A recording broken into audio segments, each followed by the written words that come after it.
ઉમરવાડા ચીમન ટેકડમાં વિસ્તારમાં સલાબતપુરા પોલીસે નશાકારક પદાર્થોની ગેરકાયદે વેચાણ રોકવા માટે મોટી કાર્યવાહી કરી। આ કાર્યવાહીમાં ગેરકાયદેસર રીતે નશાકારક કોફેડ કોરેક્સ બોટલનું વેચાણ કરનાર એકની ધરપકડ કરવામાં આવી છે, જ્યારે બીજો ઈસમ ફરાર થઈ ગયો છે।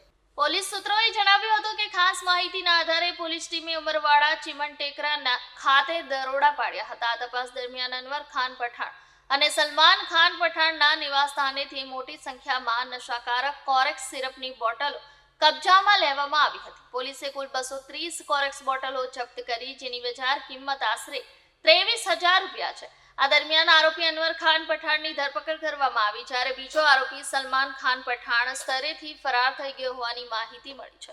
પોલીસ તેને શોધવા માટેની કાર્યવાહી કરી રહી છે। પોલીસ અધિકારીઓએ જણાવ્યું કે આ બંને આરોપીઓ ગેરકાયદેસર રીતે આ નશાકારક સિરપનું વેચાણ કરતા હતા, જેનો ઉપયોગ યુવાનોમાં નશો કરવા માટે થાય છે। ધરપકડ કરેલા આરોપીને નશાકારક પદાર્થો અટકાયતી ધારા હેઠળ કોર્ટમાં રજૂ કરવામાં આવશે।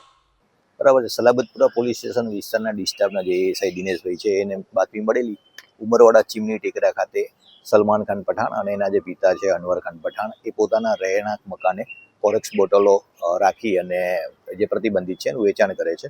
તો જે બાબતે બે પંચો રૂબરૂ સરકારી પંચો સાથે પીઆઈ રૂબરૂ સદરો જગ્યા ઉપર રેડ કરી અને અનવર ખાન પઠાણ છે જે હાજર મળી આવેલા અને જેના કબજા રહેઠાણના મકાનમાંથી 230 નંગ કોરેક્સ બોટલો જે પ્રતિબંધિત છે મળી આવેલી હતી। એ બાબતે સલાબતપુરા પોલીસ સ્ટેશનમાં ગુનો નોંધાયેલ છે। અનવર ખાન પઠાણ છે જેની ધરપકડ કરવામાં આવેલ છે। સલમાન ખાન છે જે હાલ ફરાર છે। પિતા પુત્ર વ્યવસાય શું કરે છે અને કેટલા સમયથી આ કરતા હતા? એમની પૂછપરછ દરમિયાન જાણવા મળ્યું કે એ કાપડમાં મજૂરીમાં જતા હતા, છેલ્લા 1.5 મહિનાથી આ પ્રતિબંધિત કોરેક્સ બોટલો છે એનું વેચાણ કરતા હતા। કોઈ ગુનાહિત ઇતિહાસ?